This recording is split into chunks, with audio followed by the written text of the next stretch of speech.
आपल्या न्यावंच लागतं आणि त्याला GL मध्ये कॉपी करून तो काढता येतो, पण मरत नाही का, वेबसाईट असल्यामुळे व्हेंटिलेट होत असतो. But what we are talking about is oropharynx मध्ये जर काही जाऊन बसलं, पेढा, दम आलू, मोमो, तर मात्र थोडे मोठे ऑब्जेक्ट तो चंक असतो तो या असं. तर ऑरोफेरिंग्स मध्ये मागे आपला एअरवे अडल्टचा 7 mm आहे, 6.5 किती टाकतो ना, 6, 7.5, 7.5 mm एवढंच आहे.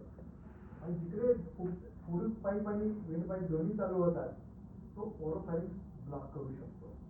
म्हणजे आणि जेव्हा कम्प्लीट चोकिंग होतं त्यावेळेला माणूस युनिव्हर्सल साइन ऑफ चोकिंग अशी करतो. जेवताना समोर ताण दिसतंय आणि असं केलंय, समजू शकता चोकिंग असू शकतं. आणि कम्प्लीट चोकिंग मध्ये there is no air entry.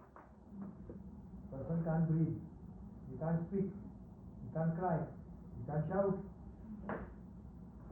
एक मिनिट फारसं मिळतं हार्ट बंद करायला. हायपोक्सिया म्हणजे रिस्पिरेटरी अरेस्ट. 1 मिनिटामध्ये कार्डियक अरेस्ट म्हणजे माहिती आहे तुम्हाला. मग याला रिव्ह्यू कसं करायचं? चला कोणीतरी एकजण या, ब्रदर मी कोणीतरी यायला पुढे या. आयडल चोकिंग बघायचं आपल्याला. लागतंय काय भाऊ, शिकायचं आपल्याला. चालत झाले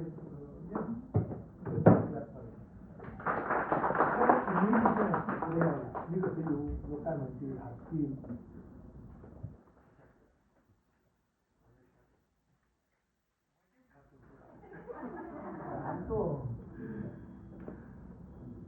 त्याच्या दोस्तांनी 31st पार्टी पास दिला आणि मला सगळं फ्री आहे. याला समोर टेबलला लिहिलं होतं मोठा घातले. आता मटन कोण आणतं 88-900 तुझ्याला आलंच नाही. चिकन चालतं मटन म्हणला तू इकडे तिथंच बसला. बाकीचं आम्ही घरी खाऊ चपात्या घेतला मस्त वाढलं, कुरकुरीत होतं, टाकलं ते बसलं की नाही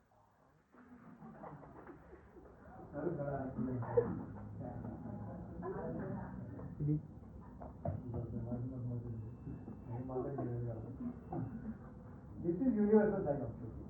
असं जर काय असेल तर त्याला जाऊन विचारायचं आर यू चोकिंग. त्याची 2 उत्तरे येऊ शकतात. Are you choking, yes. Can you speak, असं उत्तर येऊ शकतं. तो कम्प्लीट चोकिंग नाही आहे. Are you choking, can you speak, complete choking आहे. आता थोडा अडकलेला असेल तर तो are you choking, yes. Can you speak, no. त्याला वाटतं की आपण नीट नाही बोलू. ओके, आता complete choking. Are you choking, can you speak.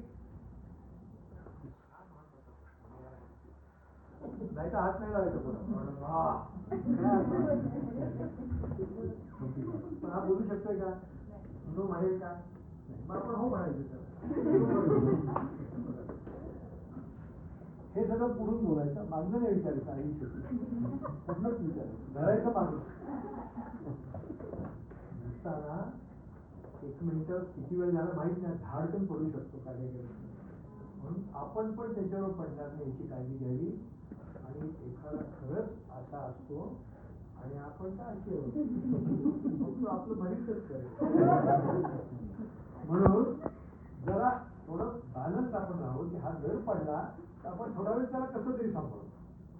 Step 1, step 2 तेव्हा थोडं पुढे करायचा आणि इथे बॅकथ्रस्ट द्यायचे. 1, 2, 3, 4, 5 2 खांद्याच्या मध्ये. चाइल्डला पण, ॲडल्टला पण, इन्फंटला पण. बॅकथ्रस्ट सगळ्यांना करायचं. 5 वेळा दिले. आणि चाइल्ड आणि ॲडल्ट मध्ये ॲब्डोमिनल थ्रस्ट पण देतो. त्याला काय करायला लागतं, अम्बिलिकस बघायचं, 2 बोटं वर हात ठेवायचा. अम्बिलिकस नाही टाकायचं, अम्बिलिकसचं वर. पण स्टर्नम पासून दूर राहावं. स्टर्नमच्या जवळ दुखतं, नुकसान होतं. अम्बिलिकसच्या बाजूला हात कसा ठेवलाय, मोठे ठेवली, दिसते मूठ आणि ही धरली आणि खूप जोरात इनवर्ड आणि अपवर्ड ठेवते. पण खरंच चोकिंग असेल तरच ॲब्डोमिनल थ्रस्ट द्यायचे, अन्यथा ॲब्डोमिनल थ्रस्ट कॅन किल. जोरात दिलेला ॲब्डोमिनल थ्रस्ट आतमध्ये ब्लीड करू शकतो. This is called as blunt abdominal trauma. Amitabh बच्चनच्या बाबतीत झाला होता कुलीच्या. परत 5